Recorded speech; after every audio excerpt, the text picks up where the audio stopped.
Од советник на премиерот до член на судски совет, Тања Чачарова-Илиевска се поблиску до столчето во судската власт. Чачарова-Илиевска, која од август 2017 до ноември 2020 година работела како посебен советник за правда на председателот на влада, е предлог за нов член во судскиот совет на Комисијата за прашања на изборите и именување во собранието, чиј председател е Костадин Костадинов. Екс-владината советничка за правда треба да влезе во судскиот совет кој се грижи за независноста и професионалноста на судството, за изборот и разрешувањето на судии, председатели на судови и поротници. Чачарова лесно ќе го добие столчето, бидејќи за нејзино изгласување ќе биде потребно апсолутно мнозинство пратеници.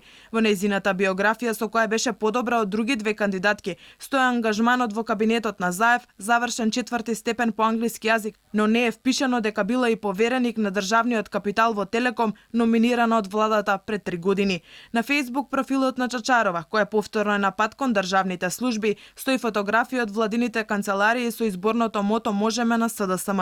Таа во телефонски разговор за Телма тврди дека не е дел од политичка структура и дека секогаш и било чест кога некој од неа, особено премиер, барал адвокатски услуги и правни консултации.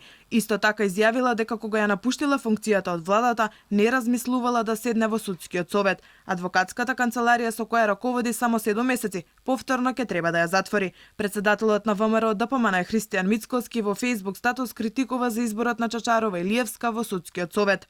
Еве зошто Македонија со власта на Зоран Заев не е правна држава и зошто немаме независно судство. Зошто сме 11 по корупција и најлоши во Европа. И зошто со Заев нема да не биде. Советник на Заев, финансиер на СДСМ, владин член на бордот на Телеком, Тања Чачарова-Илиевска, сега представена за независен експерт и предлог за член на судскиот совет. Ова се тие европски вредности на Заев.